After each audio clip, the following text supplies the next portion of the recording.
Chapter 2. A Fight on the Path. Robin led the way down from the knoll and struck off eastward across the valley towards a jutting spur of the great mountains. At first the way led between cultivated fields, but 2 hours of walking took them away from civilization into rolling grasslands.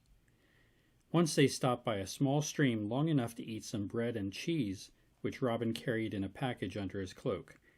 Then they went on again. The evening was cool and pleasant, and the two friends found many things to talk about. Lannis told Robin all the news of the valley, and asked many questions about Robin's life as a soldier of the king. And all the time he was watching Robin closely, trying to determine just what change had come over his friend. For Robin had changed. Lannis could see it. He was more mature, more steady, and yes, happier. There was no question about it. This was a new Robin, and the change was for the better. Shortly after nightfall, the moon came up, making the way almost as bright as it were broad daylight. They were nearing the first hills now and were drawing close to the towering mountain spur, which extended out into the valley. Robin struck upward on a path over the first ridge of foothills, then up the slope of the mountain itself. There was no talking now, for breath was needed for climbing. When they reached the thick woodland, where the moonlight shone through only in patches, Robin stopped, put on his helmet, moved his shield into position, and drew his sword. Then, with Lannis at his heels, he moved ahead through the dark forest. Once under the trees, Lannis was surprised to find the path ahead was lit by a strange glow, and it was a few moments before he realized that this light came from the sword which Robin held in front of him like a torch. Although the sword itself did not shine, it shed a soft, steady light on everything around it. On they went, following the winding path. Sometimes it twisted through areas of heavy undergrowth, or around the trunks of huge trees which towered up into the darkness. At other times it ran past giant boulders. And always the way was upward. Lannis's legs became more and more tired, and his breath came in short gasps, but Robin's pace never slowed. Not wanting to admit his weakness, Lannis gritted his teeth and kept on. As they were passing a particularly large rock whose face rose sheer from the side of the path, Lannis looked down into the dark woods on the other side, and saw a sight which made him catch his breath in amazement. There, just a few steps away, in a small hollow lit by the moonlight, was a beautiful pool of water, with smooth, grassy banks. To Lannis, tired and thirsty from the climb, that soft grass seemed more inviting than any bed he had ever seen. If only he could rest there for just a minute or two. Certainly there would be no harm in that. Lannis stopped. "Robin, turn aside for just a moment, will you? And let me get a drink from that pool over there to the right," he called, at the same time starting off the path. Robin was beside him in a flash. "No!" he cried sharply. "It's a trap! Get back on the path, Lannis, before it's too late!"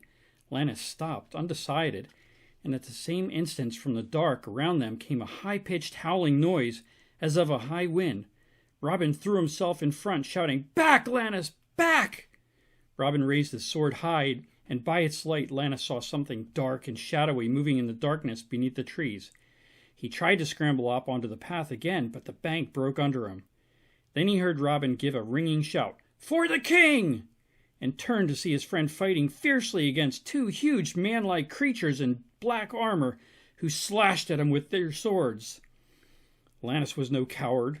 When he saw his friend in trouble, he seized a heavy branch that lay under brush nearby and rushed forward, aiming a blow at the nearest monster.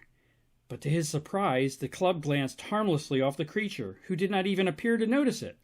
"Get back!" Robin shouted through clenched teeth. "Nothing can harm them except the sword. Get back on the path while I hold them off." Lannis turned and, with the aid of the branch, scrambled up the bank onto the path. Then Robin, with a mighty effort, drove his assailants back a few feet, and while they faltered, broke away and dashed for the path. Lannis reached for his hand and pulled him up the bank just as the monsters reached him. Then, as Lannis stood helplessly against a rock, a desperate battle took place. Robin, standing firm at the edge of the path, again and again beat back the rush of his enemies. To Lannis it was like the scene from a nightmare. In his ears rang the howling of winds, though no wind blew. Over Robin's shoulder he could see the snarling faces of the creatures and the heave of their huge shoulders above the black shields as they rushed time after time up the slope, only to be met and driven back by Robin's flashing sword. But how long could Robin hold out? During a lull in the fight, Robin pulled from beneath his cloak a small silver trumpet and hastily blew a high, clear note.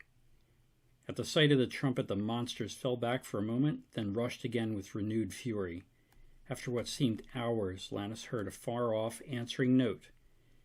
Then a pale glow shone far up the mountainside, and into view came several men in armor. The light from their swords illuminated the dark wood. As they drew near, Robin's two assailants ceased their attacks and melted back into the shadows of the wood. The weird howling noise died away. To Lannis' surprise, the moonlit clearing and the beautiful pool of water disappeared as well, leaving nothing but darkness. Robin leaned on his sword, panting with exhaustion, as the group of rescuers reached them. The soldier in charge, a tall, powerfully built man, gave a crisp order, and several of the soldiers climbed down the bank and fanned out, probing the shadows under the trees with sword lights. "It looks as though we got here in time," said the leader, turning to Robin. "Are you two all right?" Robin straightened up and smiled. "Quite all right, sir." He caught Lannis' arm and drew him forward. "Sir, this is Lannis, my friend from the valley. Lannis, this is Gain, one of the leaders of our fellowship." Gain shook Lannis' hand heartily.